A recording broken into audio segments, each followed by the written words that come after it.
Assalamualaikum warahmatullahi wabarakatuh. Ya, geng, Kak Mas. Itu maknanya. Rasul itu siapa? Perintah kerentek sampai mau makan. Diperintahkan. Halis, ayo makan. Makan sampean. Kun ada di dalam diri, fayakun ketika kita makan, itulah kun fayakun. Tapi selama ini yang ada masih kun fayakunnya iblis, setan, dajjal, ya kan? Leres Kak Mas.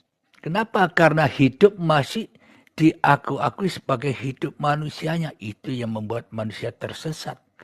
Man kana fi hadhi a'ma fahuwa fil akhirati a'ma wa adallu sabila. Barang siapa di dunia ini buta mata hatinya, maka di akhiratnya pun semakin buta, bahkan tersesat jalannya. Apa maknanya? Bila kita buta akan Tuhan yang bersama kita, maka akhiratnya apa? Ending seluruh apa yang kita lakukan pasti tambah sesat, dipangan hawa nafsu. Diakui oleh hawa nafsu, berarti selama ini ibadah kita sejak detik akil balik sampai setua ini hangus. Dimakan dewe, ya enggak Kang Mas? Betul. Nah itu yang penting, kita rela, ridho, menerima kesalahan-kesalahan yang kita lakukan selama ini. Dan kita mengubah, mulai menapaki, merubah nasib kita untuk kembali ke jalan Allah. Kalau kita sudah menyadari, yang penting manusianya sadar. Percuma bila manusianya tidak sadar, ya kan? Yang dipentingkan kesadaran manusia untuk mengubah itu tadi. Karena Allah sesuai prasangka hambanya. Bagaimana manusia berprasangka kepada Tuhannya, ya kan? Bisa dipahami Kang Mas? Nggih, sakit Kang Mas. Matur nuwun sangat. Nggih. Itulah yang dimaksud utusan-utusan yang selama ini kita buta menyaksikannya. Kenapa? Karena kita selama ini hanya menyaksikan diri kita saja sebagai Tuhan. Seolah-olah kita yang bisa mengutus, dan seolah-olah kita yang bisa mengerjakan. Dan seolah-olah kita sebagai wayang dan dalang di dalam diri kita, ya enggak?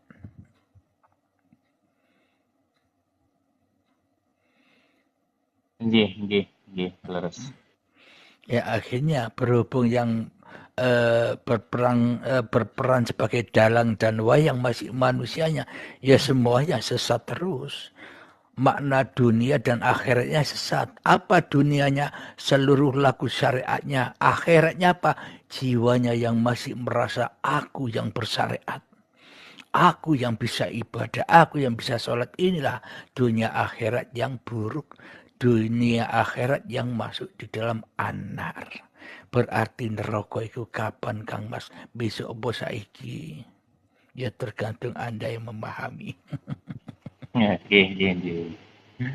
Matur nuwun sanget Kang Mas. Atas Sami-sami. perkenalanipun. Monggo, Kalau nyimakin monggo dipun lanjut yang lain. monggo. Oke, Akang yang di atas, Kang siapa namanya, dibantu ini, siapa namanya Kang Mas? Assalamualaikum warahmatullahi Bunda. wabarakatuh. Waalaikumsalam warahmatullahi wabarakatuh. Kurang keras suaranya Bunda. Jelas? Kurang, nyatu yang besar. Kurang maju dikit mic-nya. Insyaallah. Apa yang mau ditanyakan Bunda?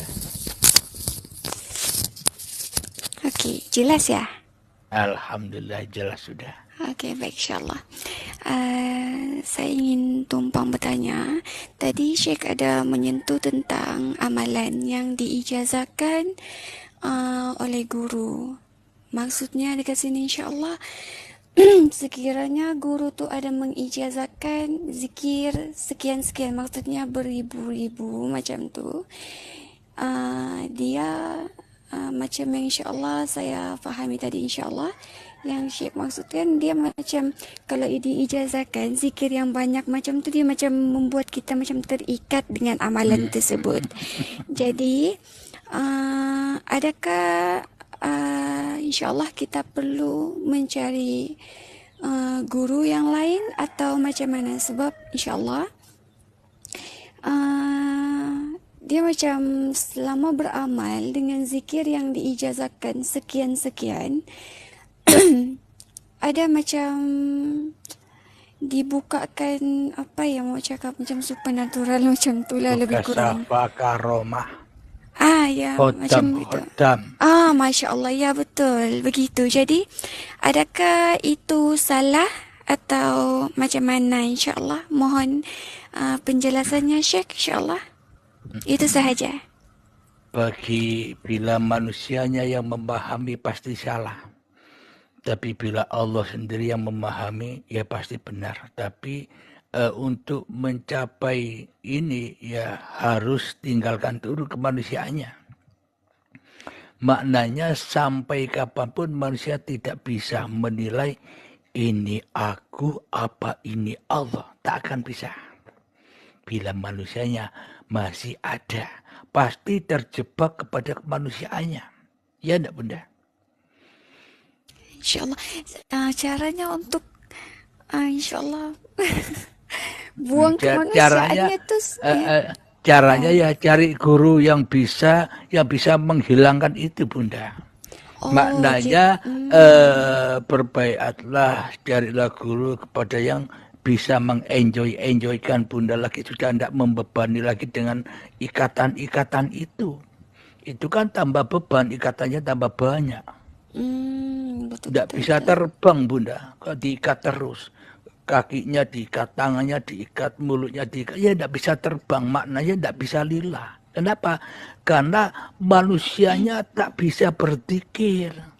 Hanya Allah yang bisa berzikir. Ngapain manusia mengaku bisa berzikir? Lah manusia ngaku jadi Tuhan terus, ya enggak? Jadi insyaAllah maksudnya dekat sini berbaya kepada guru yang lain pula. Macam begitu. Iya, carilah guru yang memang benar-benar bisa melepaskan bunda dari jeratan bunda. Masya Allah. Kalau bundanya masih ada, apalagi ditambah perintah ngafalkan ini, zikir ini, ya tambah berat bunda. Bundanya tambah besar. Tidak tambah hilang, tambah besar. Tambah akbar ya, tambah sombong. Tambah mulia ya kan. Kalau sesama santrinya, kamu berapa zikirnya? Sehari semalam. Aku segini. Dalam hati kita. Berhubung kita yang merasa lebih banyak zikirnya, akan tambah sombong. Semakin banyak zikir kita tambah sombong. Makin tebal keakuan pula. Nah, tambah tersesat, apalagi kita berzikir itu nyiptakan khodam tadi itu. Akhirnya tambah menyesatkan. Tambah membelenggu hati kita. Tidak bisa pulang ke rahmatullah. Kita hanya pulang kepada setan. Kita hanya membangun kerajaan-kerajaan setan, ya kan? Ya enggak? Betul. Jadi bila Kenapa itu semua terjadi? Karena tidak liak budun, tidak dipersembahkan kepada Tuhannya, alias diakui dimakan sendiri. Itu yang membuat kekenyangan setannya akhirnya kepanasan.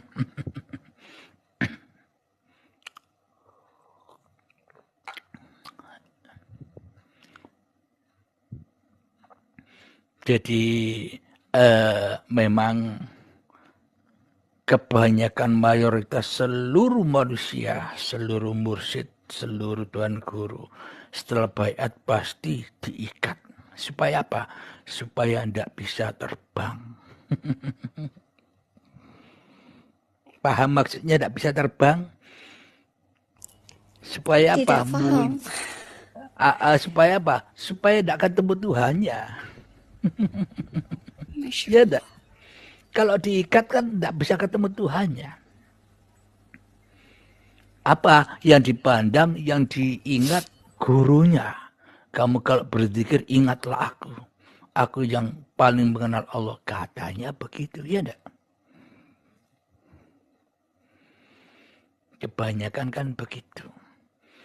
Jadi carilah guru yang mana bisa membebaskan Anda dari dunia sehingga Anda bebas kapanpun, tiap detik per detik selalu berada di alam akhirat. Apa alam akhirat? Ketika berakhirnya dirimu ke pangkuan ilahi. Apa maknanya? Selalu lillah. Apapun syariat yang kita kerjakan lillah. Bagaimana caranya? Tak akan pernah bisa bila masih ada manusianya. Manusianya harus lengser dulu, baru nanti tahu ini Allah, itu apakah ini manusia, tahu nanti setelah dibaiat.